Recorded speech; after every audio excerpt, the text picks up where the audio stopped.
Well, guys, this is episode number 100 of the Dad Hackers podcast.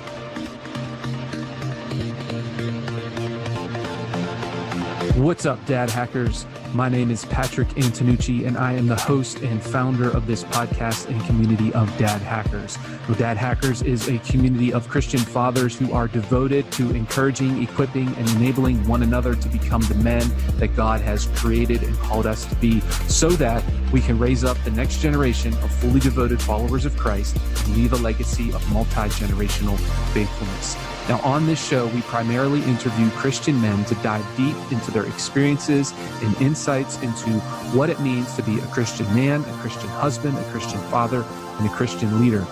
We ask questions that dig deep into the thinking and rationale and experiences of these men so that we can all learn and grow into the men that God is calling us to be. I'm so thankful that you've joined us today. Make sure you subscribe so that you never miss any of our value-packed episodes. Also, please make sure you leave an honest review if you're listening to this in iTunes or any other platform that takes reviews. Reviews boost the show's ratings, which means that more dads are going to come across our show and benefit from the content that we put out.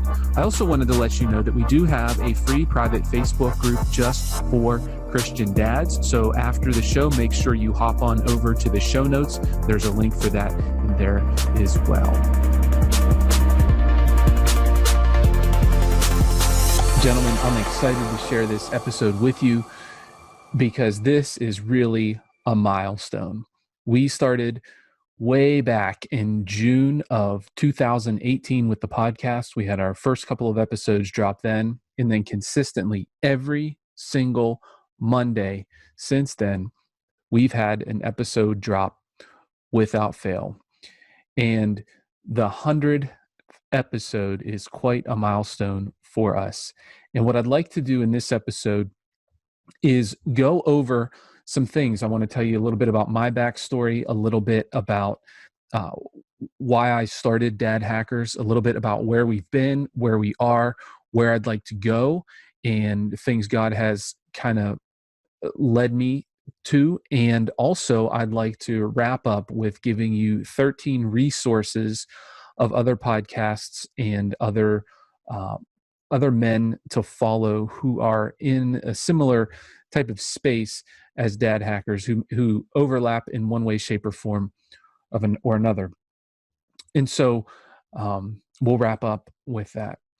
So let me go all the way back to the beginning of Dad Hackers. I was very apprehensive about starting. In fact, one of the things I first started doing was I started recording a couple of YouTube videos. And if you go on our YouTube channel, they're still there. They're kind of cheesy.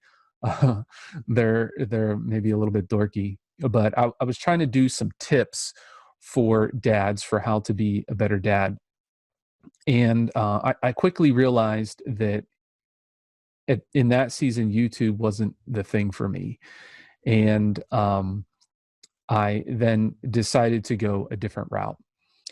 And I'll come back to that, but I want to tell you a little bit about my story. And you've probably heard this before, but a lot of you have recently begun listening to the podcast. And so maybe you don't know my story. I've shared it on other podcasts that I've been interviewed on, and I've shared bits and pieces of it on the podcast here. But I really want to kind of dive deep and reveal some things about myself, not in a like toot my own horn kind of way, but hopefully to be able to show you that you are not alone in your struggle in what you are going through. So until I was about 5, my parents lived together, married, and I lived with both of my parents at that time. When I was about 5 years old, they got a divorce. My mom moved out, and I with her. And I didn't really understand what was going on at that time. But usually when I tell my story, I start out with that event. And it has more recently occurred to me that that is a very significant event in my life. And you might be thinking, well, duh, your parents got divorced. And yes, I've known that was a significant event. But the fact that when people ask me about my backstory, that I start off with that. I usually start off with two things. I didn't grow up in a Christian home, and my parents divorced when I was 5. And that has really kind of shaped me significantly over the years. My parents divorced when I was 5. I was fortunate that they remained civil with one another after all the dust had cleared, and it wasn't an ugly divorce from my perspective. I don't know all of what my parents went through with one another, but from my perspective, it was not ugly. My parents were civil toward one another. I was fortunate in that, without fail, every weekend consistently, I was with my dad. And he did not like make excuses or false promises. These are some very good redeeming qualities about my dad. He liked to spend time with me. We would go up to the camp. We'd go hunting, fishing, cutting logs, making fires, doing work, and just having a good time together. And we got to spend a lot of time with each other. And my mom was very encouraging, very supportive of anything I did. She wasn't overbearing or harsh on me or anything like that. And in fact, there's still those ways today. My dad loves spending time with me. He's more advanced in years now and can't do too much. But when I go visit him every week, it's the highlight of his week. And he'll tell me, because he just loves spending time. I think that's his love language. And my mom too. I mean, now that I've a wife and kids of my own, she's very encouraging, very supportive. But I did not grow up in a Christian home. And I remember to this day when my mom told me that she and my dad were getting a divorce.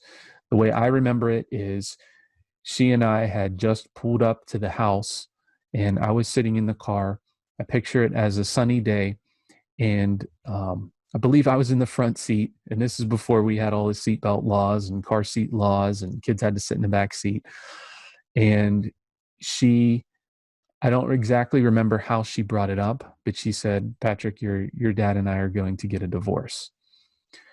And I didn't really, obviously at 5 years old, understand the impact of what that would mean.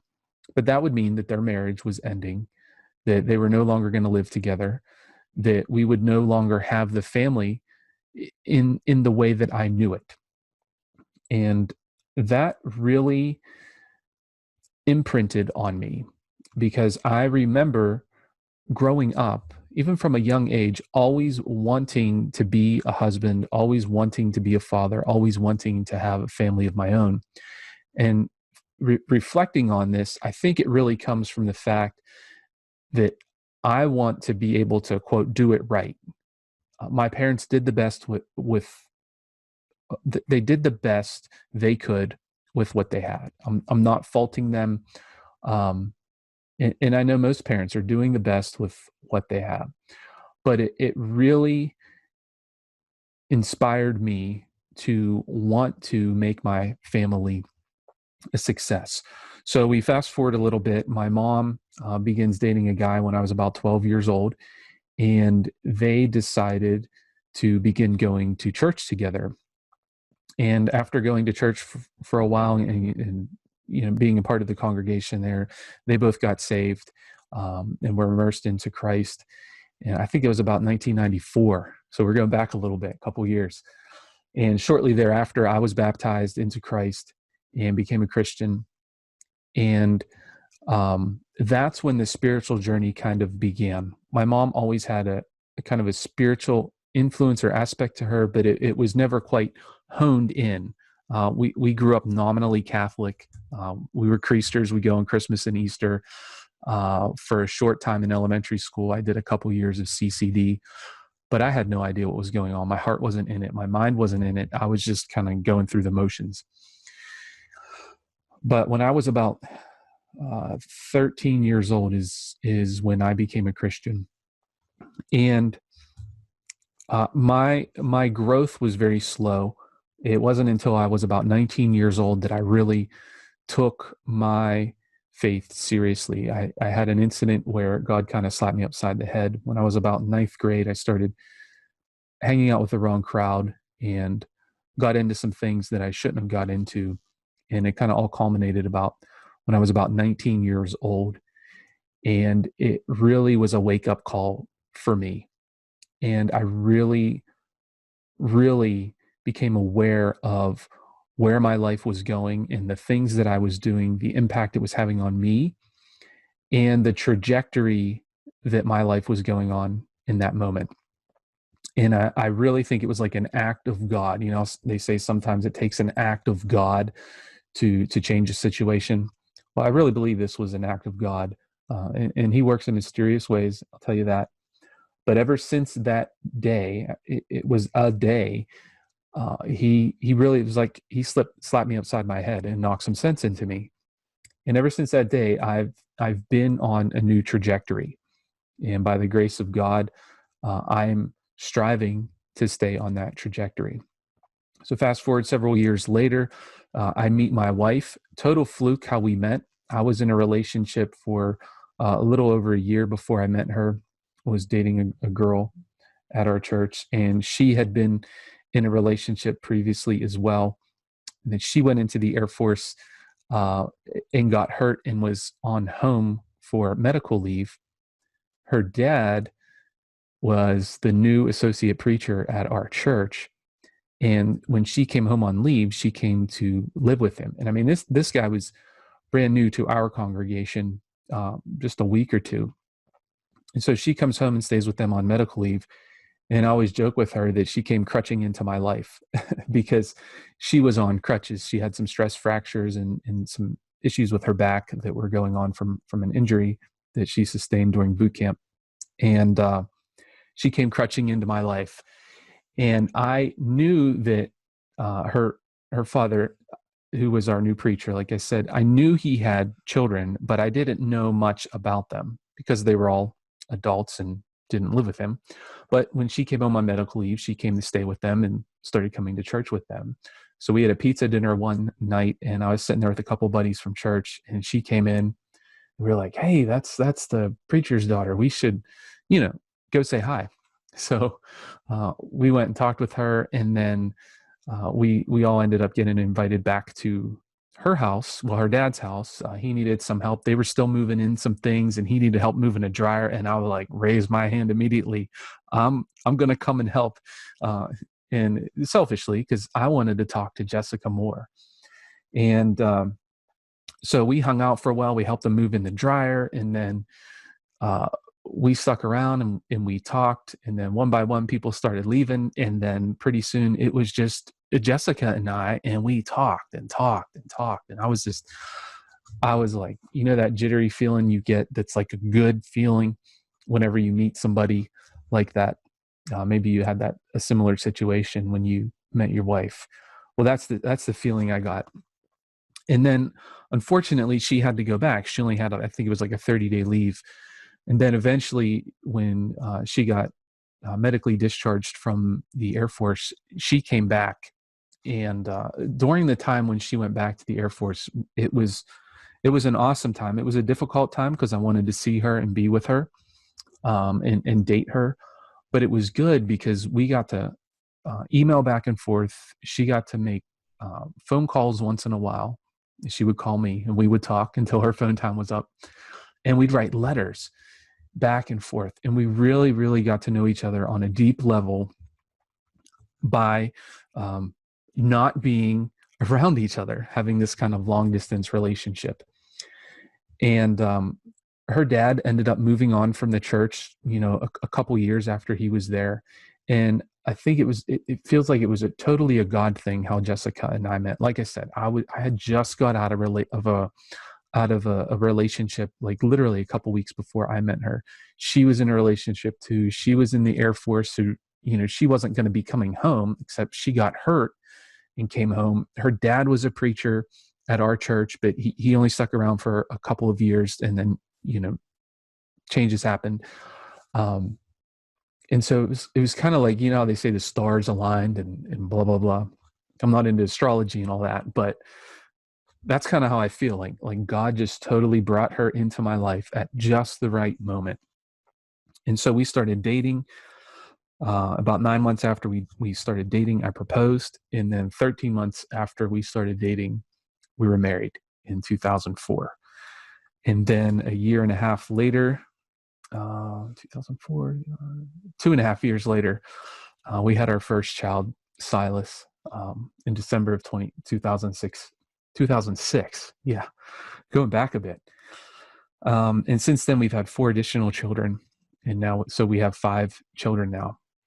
And I give all of this context because I found myself in 2017, 2018, having the thing that I wanted. I wanted a family, I wanted a wife, I wanted children, I had all that. But the problem is, I'm trying to raise my family in the Lord. I'm trying to, quote, do it right now that I'm a Christian and now that I have kind of like my own shot at it. But the problem is I did not grow up in a Christian home. I didn't have that contextual experience of what it's like to have a father that's devoted to the Lord, what it's like to have a functioning marriage where the husband and wife are committed to one another, to have that relationship with my father where he discipled me and really inspired me, and to have a father who was dedicated to being the man that God had designed and destined him to be. I didn't have any of that. And so I found myself kind of at a loss, reading God's word and picking up bits and pieces here and there of God's call for fathers, of God's call for marriage in Ephesians chapter 5 and Ephesians chapter 6, and those kind of things. But not having that day-to-day contextual experience of what it means to be a husband, what it means to be a father, what it means to be a real biblical man leading his home in a God-honoring way. And I knew at that time that there were many, many, many other men in a similar situation. There were men who didn't grow up in a Christian home, who now have families of their own, and they're trying to raise them up with an eye toward a multi-generational legacy. And what I mean by that is that my goal isn't just to see my children saved. Yes, I want to see that. And several of them have been immersed into Christ. But to see beyond that, to see my grandchildren, my great-grandchildren, my great-great-grandchildren, and to have this legacy of multi-generational faithfulness that goes on down through the generations, all the way extending until Christ returns. And that's really my vision of what I want for my family. And so Dad Hackers was birthed out of that desire to become a better man, but also bring as many other men along with me on the journey. And I also know, and I believe firmly in Proverbs 27:17 that says, as iron sharpens iron, so one man sharpens another. In fact, that's why I named our mastermind group Iron Men, the Iron Men Mastermind, because that's where we really get down to the business of sharpening one another. We get into one another's lives. We hold each other accountable, and we strive to become better men together. And we all benefit from the collective wisdom and experience of the group. But I know that men do better when they band together. You know, we are constantly in this fight, and we are soldiers in God's army. And if a soldier goes into a battle alone, he's very susceptible to attack. He has many, many blind spots that he can easily be picked off. But if he goes into a battle with a group of men who have his back, who have his best interest in mind, who want to protect him, who want to fight with him and for him and on his behalf, he's going to have a much better shot at coming out of that battle alive and winning that battle and taking a win for the team. And so I really wanted to gather around myself other men. And I thought one of the best ways to do that was through a private Facebook group. And so I just began inviting my friends to the group, other men who I knew were Christians, who were fathers and who wanted to be better men, invited them to the group, encouraged them to invite other men to the group. And that kind of it just kept growing. We got to 100 guys, then 400 guys, then 500 guys, and 1,000 guys, and it's just continued to grow.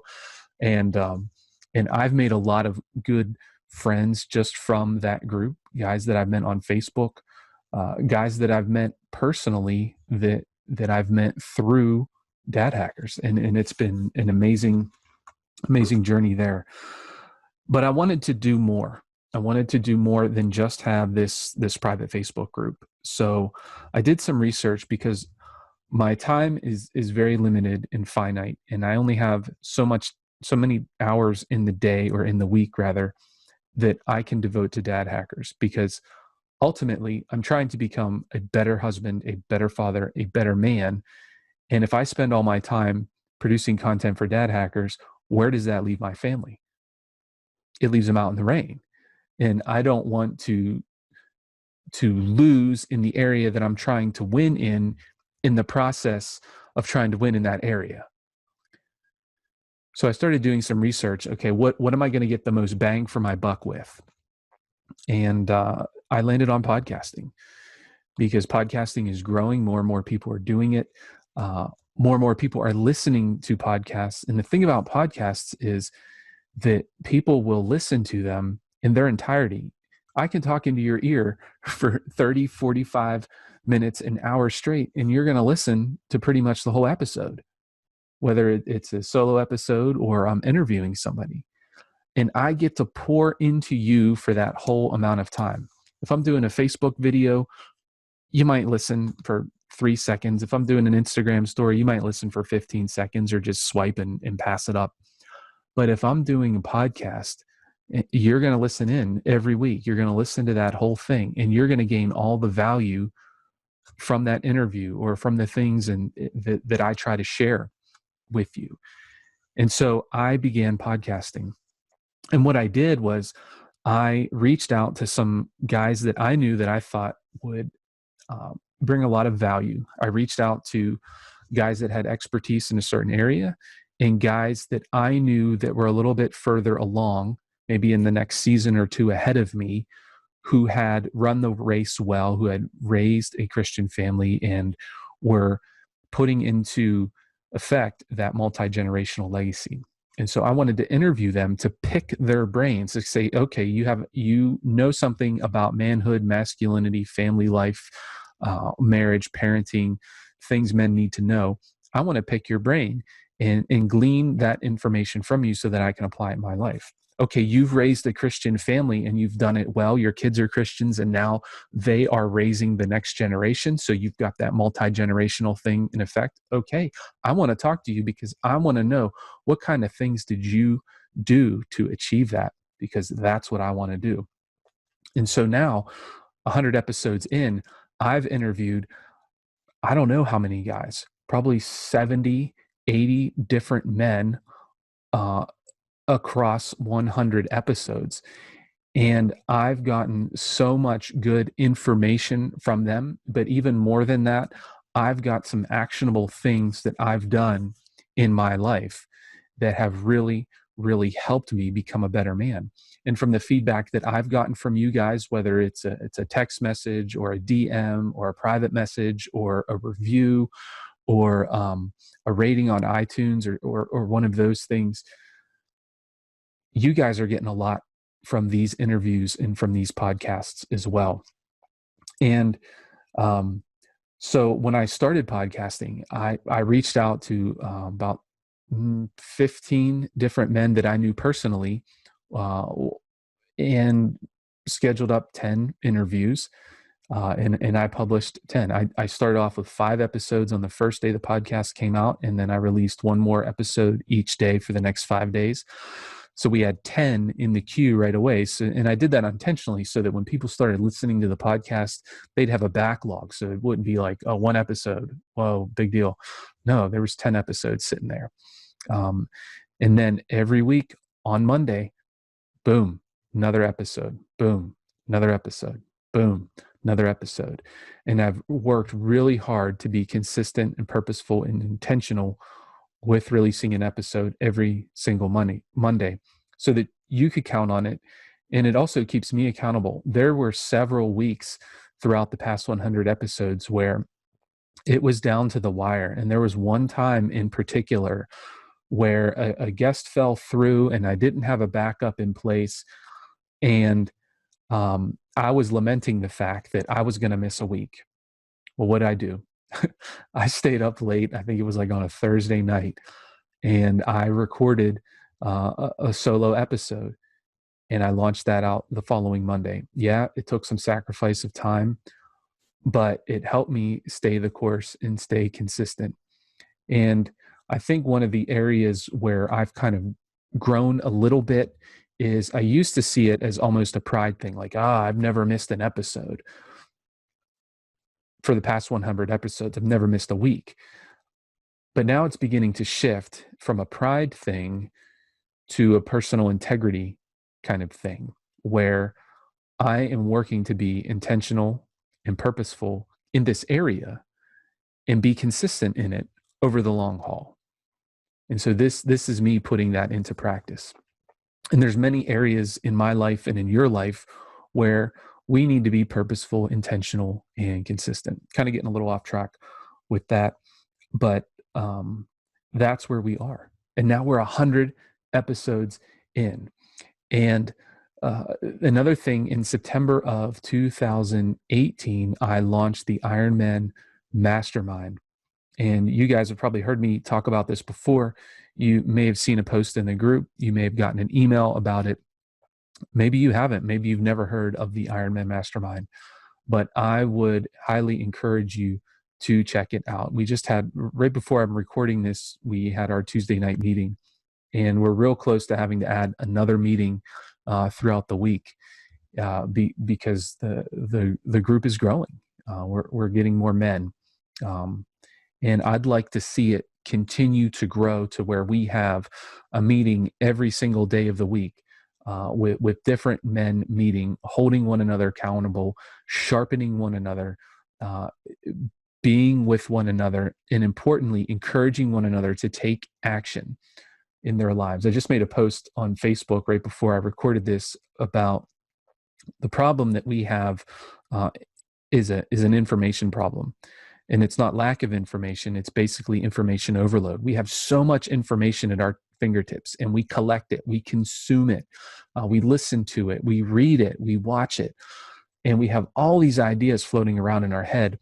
And the problem is we get paralyzed and we get crippled by it and end up not taking action in the areas that we know we need to take action in, and we know what actions we need to take, but we become paralyzed. And I think this is one of the tactics the devil uses to get us to sit on the sidelines, to sit on the bench, and to not be in the game as much as he can get us out of the game.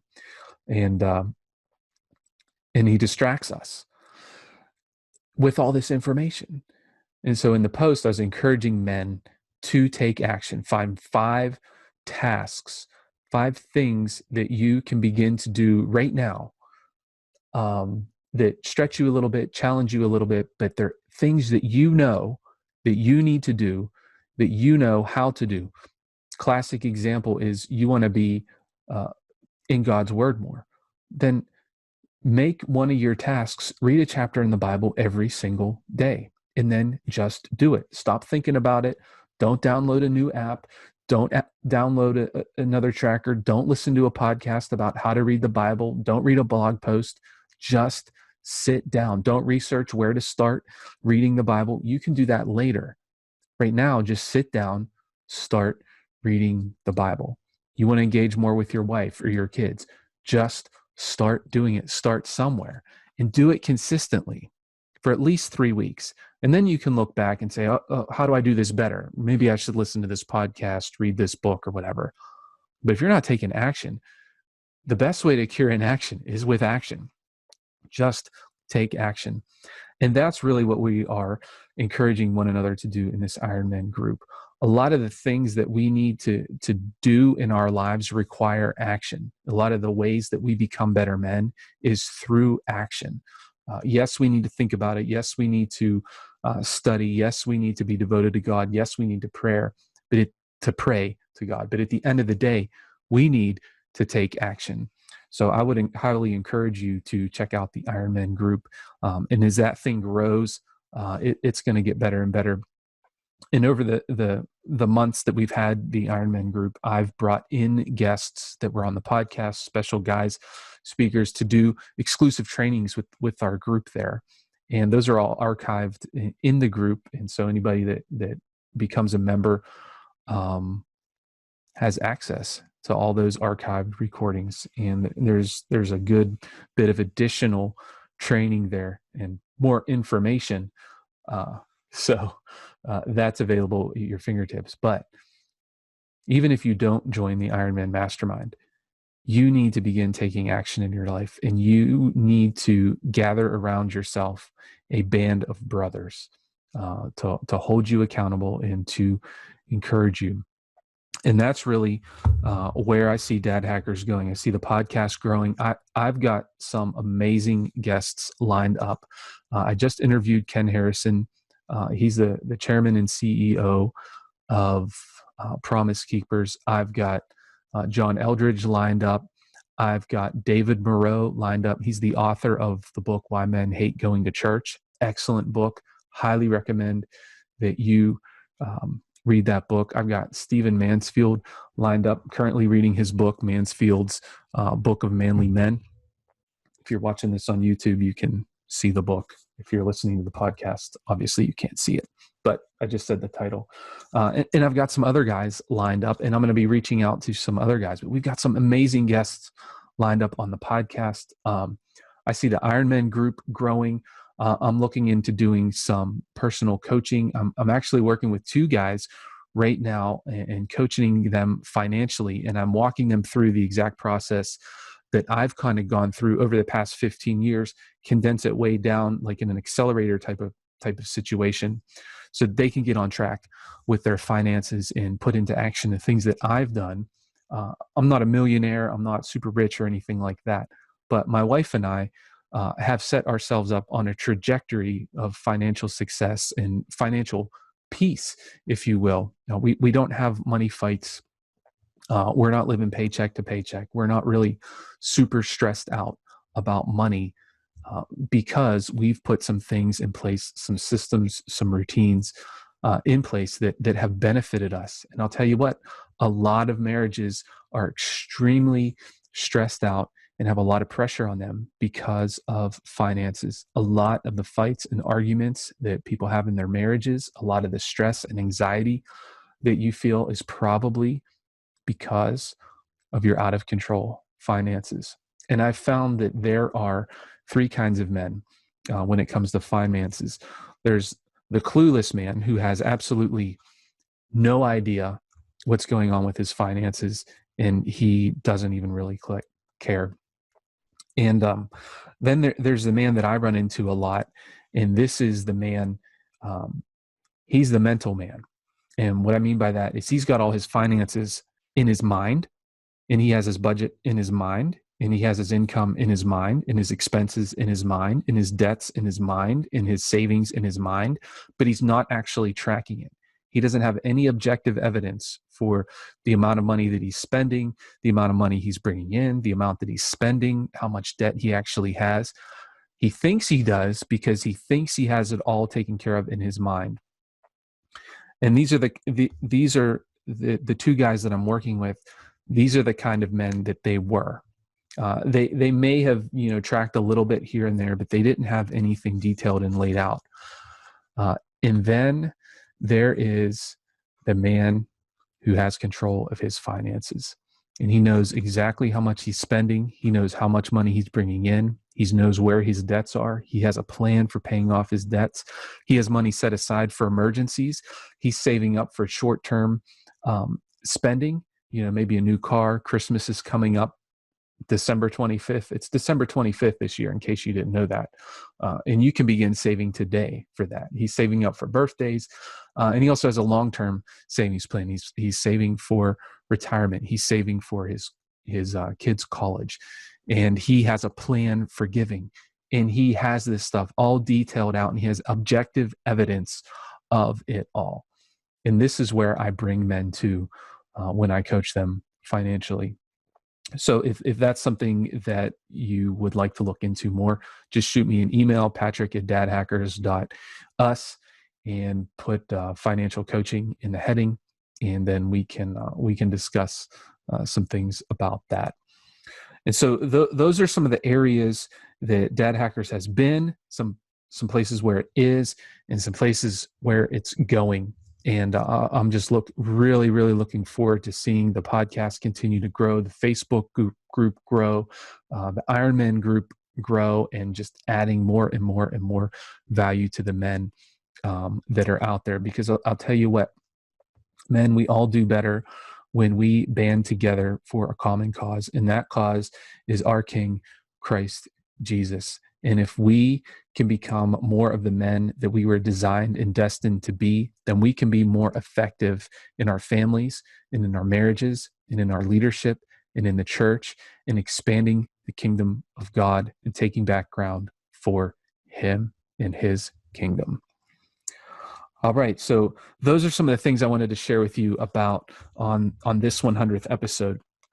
And now I want to share with you 13 men that you need to connect with if you are not already connected with them. And I would also add, some of these men are known, some of them are not as well known, but these are all men that I know personally and have talked with either on the phone or talk with them on a regular basis, or I've interviewed them on the podcast and I really connect with what they're doing. So number one is Tim Ferreira with Discerning Dad. He just came out with a book, Everyday Discernment. I had him on the podcast a while ago. Check that episode out, and also check his book out. And several of you guys have gotten his book and have really benefited from it. If you did get his book, make sure you go on Amazon and leave a 5-star rating and put him a little review there. That really helps him out. Second is Mitch London, and he's got a thing called Wisdom in Wilderness. He just started a podcast with Wisdom in Wilderness as well. And he does some really cool work with men where he takes them on a backpacking a trip and does some really neat stuff with them. And he also just planted a church as well. So make sure you look him up. Also, A New Kind of Man. Make sure you check that out. Chad is an awesome dude. He and I talk probably at least once, maybe twice a week on the phone. And he's just got a heart for helping men, and he's got a gift for helping men heal those deep heart wounds that are within them. So make sure you check out his podcast and his content and connect with him. He's doing a lot of good work. Aaron with Dad in the Trenches. He's got a podcast as well, and he's got a pretty good presence on Instagram.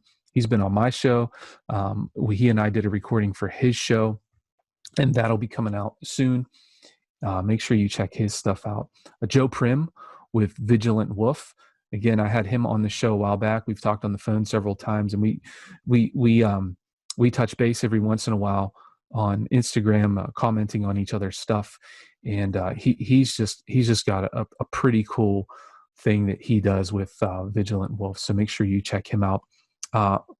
Mike Yarbrough with Wolf and Iron. He's got a pretty cool podcast. He interviews some pretty cool men. They've got a nice Facebook group. I think they got 3,000-4,000 men in that group. Doing well, very engaged group there. So check that out. Jarrett Samuels with Pursuit of Manliness. Make sure you check him out. Excuse me, getting a little hoarse here with all this talking. But make sure you check Jarrett out. He's a real cool dude. He and I talk every once in a while on the phone, and he's just a man who loves to encourage other men, and he's got a heart for helping men pursue manliness in their lives. Make sure you take a look at what Rob Reno is doing with Visionary Family Ministries. I had him on the podcast a while back, and he's got some excellent resources. He's got a great backstory of the journey that God's led him through. So check him out. Chuck Stecker, my man, he is an awesome dude. I can't remember exactly how I got connected with him. I think it was from David with Rough Cut Men recommended I think that was how it happened.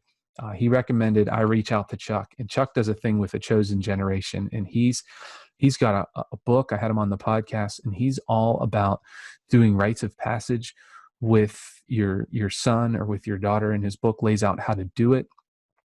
And he's just an awesome, awesome God-fearing man. And he sends a text out every Sunday morning, almost at the same time, without fail. It's a prayer of encouragement, scriptural prayer of encouragement, and it just lights up my week every week when I get that text from him, and I know it's coming. And check out his stuff. He's really good. Another guy is Scott Taransky with the National Center for Biblical Parenting. I interviewed him as well, and actually hired him as a parent coach for a while, and he worked closely with us for 8 weeks with our kids, and it was an excellent experience. And then I went through his coaching program to become a parent coach and worked with some guys on that. And man, I mean, he's written tons of books. He and Joanne Miller co-author, I can't tell you how many books, and they are all awesome books. And it's all about how to raise your children with a heart-based approach. So often we focus on the behaviors and the tools and techniques we use are based around behavior modification instead of heart change. And he really, really hits that hard and gives you practical tools that you can begin implementing right away. So check out his stuff. Cameron Hall with Fight the Dad Bod. Man, Cam is just a top-notch dude. I talk with him. Usually on Fridays we have like a little call, he and I and another man that I'll mention in a minute, and we encourage one another in our entrepreneurial business endeavors to help men. And Fight the Dad Bod, he's worked with some of the men in my mastermind group. He came in and did a training for us, and one of our members has actually hired Cam as a coach, and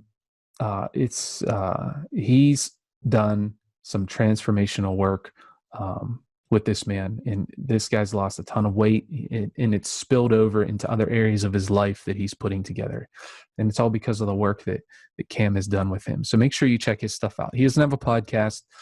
He has a Facebook page. He's very, very active on Instagram. He's always sharing workout tips, meal tips, mindset tips, and just all kinds of phenomenal information. He's a Christian dude, and he's just a top-notch guy. Really, really, really appreciate the work he's doing, and him as a person. And then the other guy is Paul Edwards. He and I talk, in Cam, we talk probably once a week, and he does a podcast called Influencer Networking Secrets. And I know that's kind of a weird title.